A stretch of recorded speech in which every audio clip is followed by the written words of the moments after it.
बिस्मिल्लाहिर्रहमानिर्रहीम। अस्सलाम वालेकुम नाजरीन, आप देख रहे हैं MR न्यूज़ और मैं हूं मोहम्मद इब्रार और मैं हूं कंदासलम। सबसे पहले news headlines. Pakistan telecommunication authority PTA ने मुल्क में मशहूर ऐप टिकटॉक को बहाल करने का ऐलान कर दिया। PTA के मुताबिक टिकटॉक इंतजामिया की जानिब से गैर इखलाकी मवाद को कंट्रोल करने की यकीन दहानी पर मुल्क भर में टिकटॉक की सर्विसेज बहाल कर दी गई। PTA का कहना है कि 20 जुलाई 2021 को मज़कूरा ऐप पर पाबंदी के बाद PTA टिकटॉक इंतजामिया के साथ रब्ता करेगी। नामालूम अफराद ने निजी मोबाइल कंपनी के टावर को तबाह कर दिया। हरान में नामालूम अफराद ने मवासलाती कंपनी के टावर को बारूदी मवाद से तबाह किया। ज़राए का कहना है कि टावर को हरान के इलाके में नामालूम अफराद ने तबाह किया। रहनुमा पाकिस्तान पीपल्स पार्टी खुर्शीद शाह ने कहा है कि वोटर मशीन बिल आंखों में धूल झोंकने के मुतरादिफ है। खुर्शीद शाह ने प्रेस कॉन्फ्रेंस करते हुए कहा कि अपोजिशन इस वक्त संजीदा है क्योंकि अब इंतहा हो चुकी है।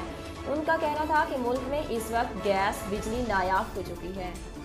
स्मोक पर काबू पाने के लिए पंजाब हुकूमत ने बड़े फैसले करते हुए लाहौर में निजी दफातर को ताहुकुम सानी 50% मुलाजमीन के साथ काम करने का हुक्म दे दिया।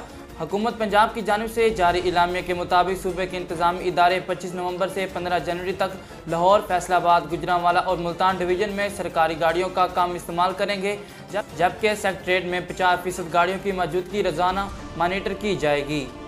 पाकिस्तान में आज मजीद 453 अफराद में मोहलिक वायरस की तशखीस हुई, जिसके बाद मुल्क भर में कोरोना वायरस से मुतासरा अफराद की तादाद 12,79,399 तक पहुँच गई। तफसीलात के मुताबिक मुल्क भर में आज मजीद 453 अफराद में मोहलिक वायरस की तशखीस हुई। सिंध में 151, बलूचिस्तान में 2, गिलगित बल्तिस्तान में 1, आज़ाद कश्मीर में 3, इस्लामाबाद में 44, खैबर पख्तूनख्वा में 52, जबकि पंजाब में 200 कोरोना वायरस के केसेस की तस्दीक हुई। वज़ीर तालीम सिंध सैयद सरदार शाह ने कहा कि उस्ताज़ा की भर्तियाँ पॉलिसी के मुताबिक शफाफ तरीके से की जा रही हैं। सरदार शाह ने अपने एक बयान में कहा कि किसी की सिफारिश नहीं मानी जाएगी। उनका कहना था कि हार्ड एरियाज़ का तयन सिंध काबीना की मंजूरी से किया गया, जिसमें यूनियन काउंसिल का रिहायशी उसको भी हार्ड एरियाज़ नहीं डिक्लेयर किया गया।